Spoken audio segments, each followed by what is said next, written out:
Well बाबा लोग कैसे हो। एलिस इन बॉर्डरलैंड सीजन 3 देख लिया फिर आप लोगों ने। एंडिंग कैसी लगी, मजा आया या दिमाग घूम गया। खैर एलिस इन बॉर्डरलैंड देखकर दिमाग ना घूमे तो क्या ही फायदा एआईबी लवर होने का, क्योंकि एलिस इन बॉर्डरलैंड यही तो करता है, आपका दिमाग उल्टा फुल्टा करके रख देता है। तो करते हैं एंडिंग को एक्सप्लेन, ताकि आपको आसानी से हिट हो जाए कि साला एंडिंग में इतने हिडन जेम्स छुपा रखे थे मेकर्स ने। ऑल्सो कुछ की डिटेल्स को भी कंप्लीट ब्रेकडाउन करने वाले हैं, तो दिल थाम के बैठ जाओ क्योंकि वीडियो काफी इंफॉर्मेटिव होने वाली है। बाकी वीडियो शुरू करने से पहले सभी एआईबी लवर को कांग्रेचुलेशन बाबा, सीजन 4 डेफिनेटली मिलेगा हम सभी फैंस को। तो वीडियो को लाइक कर दो और नए लोग काम पसंद आने पर चैनल को सब्सक्राइब जरूर कर लेना। एंडिंग में जाने से पहले वीडियो के स्टार्टिंग में ही कुछ बातें कहना चाहूंगा। पहला तो ये कि सीजन 3 मेकर्स की तरफ से सिर्फ और सिर्फ सीजन 4 का बिल्डअप था, अपने सीजन 2 के सर्वाइव्ड कैरेक्टर्स को वापस लाने के लिए। एक ट्रू फैंस के हिसाब से देखा जाए तो सीजन 3 में ऐसा कुछ भी इंपॉर्टेंट की एलिमेंट्स नहीं थे। जितना इस शो की हाइप बढ़ाई गई थी जोकर के नाम से, जोकर का कोई रौला नहीं देखने को मिला है। इसलिए कुछ पार्ट पर सीजन 3 में बुलशिट वाइब देकर गया है, पर इसका मतलब ये नहीं कि मजा नहीं आया। मजा आया है एंड बहुत मजा आया। खैर सभी को पता चला फिर कि जोकर कौन था। आई थिंक जोकर रिवील ही नहीं करा है मेकर्स ने हमें अभी तक। जिस बांदा को लेकर सीजन 3 की इतनी हाइप बढ़ाई गई थी, उस बांदा का कोई सॉलिड रोल फिलहाल नहीं देखने को मिला। सीजन 3 बॉर्डरलैंड में बहुत कुछ अपनी मनमानी करने की कोशिश कर रहा था बांदा। यस, उसके पास एक्सेस भी था। देखो बांदा जोकर नहीं था इतना तो तय है, लेकिन ये भी हम सभी को एडमिट करना पड़ेगा कि बांदा की वजह से ही सीजन 3 के सारे प्लेयर्स वापस आए और गेम्स पॉसिबल हो पाए। तो क्या ये जितनी भी गेम सीजन 3 देखने को मिले थे, ये सब बांदा एंड याबा ने ही बनाए होंगे? क्योंकि आपने नोटिस किया होगा बांदा एंड याबा स्टिल गेम प्ले कर रहे थे। वो खुद जोकर गेम को सॉल्व करने के लिए एंड क्रैक करने की कोशिश कर रहे थे, यानी वो खुद जोकर गेम खेल रहे थे। तो आप समझ सकते हो कि बांदा एंड याबा जैसे और भी प्लेयर एग्जिस्ट करते हैं बॉर्डरलैंड में, और वो कहीं ना कहीं जोकर बॉर्डरलैंड के गेम को खेल भी रहे हैं, यानी जोकर गेम को खेल भी रहे हैं। एंड उनको कैंडिडेट्स यानी बांदा एंड याबा को कैंडिडेट चाहिए थे, पार्टिसिपेंट्स चाहिए थे दमदार, जो कि जोकर गेम्स को उनके साथ मिलकर क्रैक कर सके। एंड बांदा का ये डेडिकेशन भी देखने को मिल रहा था कि वो सारे गेम को क्रैक करना ही चाहता है, फुली ऑब्सेस्ड, और इसके लिए बांदा को आरिसू चाहिए था। सो एक बार के लिए ये भी कह सकते हैं कि इतना तामझाम सिर्फ और सिर्फ आरिसू को वापस गेम में लाने के लिए था, उसे जबरदस्ती बॉर्डरलैंड का हिस्सा बनाने के लिए था। और इसी चीज के पीछे बांदा ने हर वो मनमानी करनी शुरू कर दी जो कि उसे नहीं करनी थी। यस, एंडिंग देखकर यही लग रहा था कि बांदा के पास स्पेशल राइट्स थे बॉर्डरलैंड को एक्सेस करने में। बांदा एक ऐसा स्पेशल कैंडिडेट था या फिर कहो कि प्लेयर था जिसको काफी रॉयलिटी बॉर्डरलैंड की तरफ से दी जा रही थी या दी गई थी, लेकिन उन सभी रॉयलिटी का इस्तेमाल वो रॉन्ग वे में करने लगा था। लोगों को फोर्सली बॉर्डरलैंड में ही रहने के लिए मजबूर करने लगा था, जो कि इस बॉर्डरलैंड का ये नियम नहीं है। वरना अगर ऐसा ही होता या फिर यही बात होती तो सीजन 2 के एंडिंग में क्यों चॉइस दी गई थी, वो भी आसानी से कि तुम्हें रुकना है तो रुको या नहीं रुकना है तो जा सकते हो। अगर फोर्स के साथ ही रोकना था तो तब ही रोक लिया जाता आरिसू एंड ओसागी को एंड बाकी के प्लेयर्स को भी। दैट्स वाई बांदा को मारने का ये कारण भी था। जहां वॉचमैन ने ये भी बोला था कि ये लड़का कुछ ज्यादा ही मनमानी करने लग गया था, यानी ये काबिल नहीं है इस पोस्ट के लिए जिस पोस्ट पे वो रखा गया था। आई थिंक बॉर्डरलैंड का यही नियम है कि कोई भी इंसान सिर्फ अपनी मर्जी से ही यहाँ रुकना चाहेगा या रुकना चाहिए, किसी भी प्रेशर में नहीं। क्योंकि आपने हर बार नोटिस किया होगा बॉर्डरलैंड को बार बार यही मेंशन करके दिखा रखा है कि वो एक अलग दुनिया है जो मौत और जिंदगी के बीच में एग्जिस्ट करती है। तो हो सकता है बॉर्डरलैंड का टाई अप मौत की दुनिया एंड रियल वर्ल्ड से ऐसा होगा कि जबरदस्ती इंसान को उन दुनिया से बॉर्डरलैंड छीन नहीं सकता। दैट्स वाई बांदा जैसे केपेबल कैंडिडेट को बेझिझक वॉचमैन को मारना पड़ा मजबूरी में। बाकी यस, ये भी हमें देखने को मिला कि जोकर गेम चल ही रहे हैं एंड जो आरिसू एंड बाकी लोग खेल रहे थे वो फिलहाल जोकर गेम नहीं थे, वो बांदा एंड याबा के ही बनाए गए कुछ छोटे मोटे गेम थे। क्योंकि जोकर गेम के लिए लास्ट में आपने देखा होगा जब लास्ट गेम आरिसू ने कंप्लीट कर लिया था तब उसके सामने जोकर का पत्ता आता है। एंड एट द एंड जब आरिसू ओसागी को वापस भी ले आया था तब जोकर का जो फ्लाईओवर एयरशिप थी वो फूटी भी नहीं थी, जो कि सीजन 2 में जितने भी गेम्स के कार्ड को फेस कार्ड्स को गेम के लेवल को क्रॉस करा जा रहा था तो सारे फ्लाईओवर शिप्स फूट रहे थे। वैसे जोकर का फ्लाईओवर शिप नहीं फूटा है।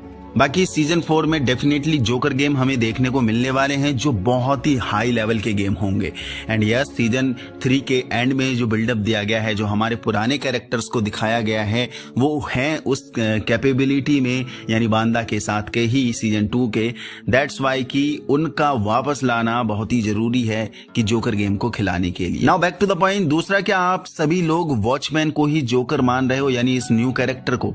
वैसे ये वाइब भी जोकर वाली दे रहा है, लेकिन बाबा मैं आपको बता दूं ये जोकर नहीं है। इसने खुद ही बोला था कि वो जोकर नहीं है, वो सिर्फ वॉचमैन है बॉडीलैंड का, जो सारे लॉ एंड नियम कानून देखता होगा कि कैसे कैसे बॉडीलैंड वर्क कर रहा है, उसकी निगरानी करता है। हाँ, कोशिश वॉचमैन ने भी पूरी करी थी आरिसू को फुल प्रेशराइज करने की, प्रेशर में डाल के तोड़ने की एंड डिसीजन लेने की कि वो बॉडीलैंड में ही रुक जाए, लेकिन वॉचमैन ने बांदा की तरह आरिसू को फोर्स नहीं करा था जबरदस्ती रुकने के लिए। उसने 2 चॉइस दी आरिसू को, आगे मौत है, यानी वो साइक्लोन जिस पे उसागी गिर के मारी जाती और आरिसू सारी जिम्मेदारियों से मुक्त फिर रुक जाता, और दूसरी तरफ जिंदगी थी, यानी इस तरफ आरिसू उसाई के साथ तैरकर वापस रियल वर्ल्ड में चला जाता। बट वॉचमैन ने एक बात और कही थी, आपको याद होगा तो, कि बहुत से लोग बॉडीलैंड में अब आने वाले हैं, जिसका बिल्डअप हमने सीजन 3 के एंडिंग में देखा ही था। पूरी दुनिया में जगह जगह हाई रेंज के अर्थक्वेक्स आए थे। मींस सीजन 4 की जब स्टार्टिंग होगी तो डेफिनेटली डेडलिएस्ट अर्थक्वेक्स हमें देखने को मिलेंगे जगह जगह, जिसके बाद पूरी दुनिया के लोग बॉडीलैंड में लाए जाएंगे। लेकिन मुद्दा ये आता है कि सीजन 4 में पूरी दुनिया के लोग क्या जापानीज बॉडीलैंड में ही दिखेंगे, या फिर अलग अलग कंट्री के लोग उन्हीं की कंट्री के बॉडीलैंड में देखने को मिलेंगे। लाइक यूएसए के लोग यूएसए बॉडीलैंड में, एंड चाइना के लोग चाइनीज बॉडीलैंड में, यूरोप कंट्री के लोग उन्हीं के कंट्री के बॉडीलैंड में। क्योंकि एक चीज तो समझ में आई है कि बॉडीलैंड वर्क कैसे करता है। 50% चीजें बॉडीलैंड के खिलाड़ियों के प्रेजेंस से ही वर्क में आती है। क्यों? क्योंकि खिलाड़ियों के दिमाग में ही सारी जापानीज बिल्डिंग एंड सारी चीजें रियल वर्ल्ड से रिलेटेड सेट हुई पड़ी हैं, फीड हुई पड़ी हैं, और बॉडीलैंड में गेम सब खिलाड़ियों के दिमाग में ही चलता है। यानी उन्हीं के दिमाग में जो कैरेक्टर जो स्ट्रक्चर्स एंड बिल्डिंग्स बनाई गई हैं, उन्हीं का इस्तेमाल बॉडीलैंड करता है। और दिमाग में सारा जापानीज बिल्डिंग का स्ट्रक्चर पहले से ही फीड है, यानी जापानीज प्लेयर के लिए ही, क्योंकि आए दिन वो अपनी डेली लाइफ में वो सारी बिल्डिंग्स और स्ट्रक्चर्स को देखते आ रहे होते हैं। दैट्स वाई बॉडीलैंड उनके ही दिमाग की मेमोरी का इस्तेमाल करके कुछ अपनी चीज ऐड करके, यानी अपने गेम्स को ऐड करके इस दुनिया को बॉडीलैंड में तब्दील कर देता है। यानी उन्हीं की दुनिया से रिलेटेड कुछ एलिमेंट्स लेके थोड़ा सा कुछ मसाला मिला के एक नई दुनिया जो बॉडीलैंड कहलाती है। ऐसा मेरा सोचना है। ऐसा कहीं भी मेंशन नहीं किया है बॉडीलैंड क्या है और कौन सी जगह है, ऐसा कहीं मेंशन नहीं है। बस मैं एज्यूम कर रहा हूं कि शायद बॉडीलैंड फॉर्मेशन बे में बेसिक की एलिमेंट यही इस्तेमाल हो रहा होगा, जो एट द एंड हमें रिवील आउट करा जाएगा। बाकी वॉचमैन के साथ लास्ट गेम आरिसू का वो जोकर चूज करने वाला गेम था, जहां 2 जोकर वॉचमैन ने दिए थे। लेकिन क्या वो सही में वॉचमैन की सोची समझी चाल थी, या एक्सीडेंटली वो दोनों जोकर आ गए थे? क्योंकि दूसरे जोकर को देखकर वॉचमैन भी एक बार के लिए शॉक हो गया था, जैसे उसका ये इंटेंशन था ही नहीं। मीन्स उसने कोशिश करी आरिसू को बॉडीलैंड में ही रोकने की, ढेर सारी हार्ड सिचुएशंस उसके सामने तैयार कर दी ताकि वो थक हार के हाँ में ही जवाब दे दे। लेकिन सभी सिचुएशंस को टैकल आउट करके आरिसू ने वैसा ही फैसला लिया जो उसे लेना था शुरू से ही, एंड जिसके लिए वो आया था इस बॉडीलैंड में। एंड ये चीज वॉचमैन को भी इंप्रेस कर गई, क्योंकि वो उसागी को बचाने आया था और इसके बदले में कोई लालच नहीं चाहिए था, बस उसागी को ही लेके जाना था। बाकी बांदा मारा जा चुका है, लेकिन यावा अभी भी जिंदा है। तो मत भूलो कि यावा ऐसे शांत बैठेगा। कहीं ना कहीं यावा बांदा की मौत का जिम्मेदार शायद आरिसू को मान बैठेगा, क्योंकि यावा ने बांदा के साथ लंबा टाइम स्पेंड किया है। तो मे बी भाईचारा ऑन टॉप वाली फीलिंग यावा के दिल में पनप गई होगी बांदा के लिए, अपने दोस्त के लिए, और सीजन 4 में आरिसू से रिवेंज वाली कंट्रोवर्सी शेयर कर सकता है यावा आरिसू के साथ एक बार के लिए। बट मेरा शक जोकर के लिए कहीं ना कहीं एक बार के लिए यावा के ऊपर भी जा रहा है। क्या लगता है कि यावा ही जोकर होगा, या फिर अपनी एन रिजुना ही जोकर होगी?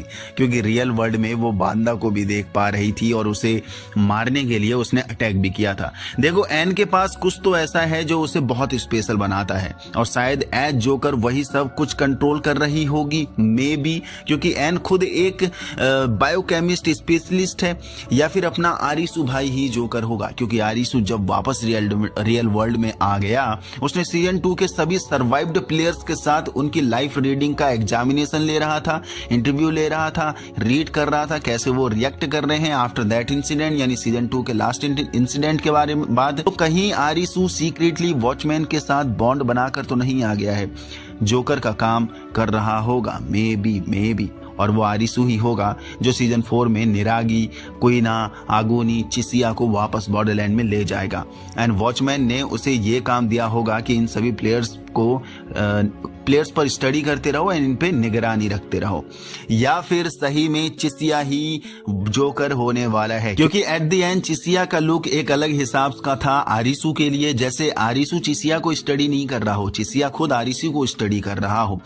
बाकी यूएसए में ये एलिस नाम की बार वेट्रेस गर्ल का क्या रोल होने वाला है सीजन 4 में, क्या यही बंदी जोकर है? Alice in बॉडीलैंड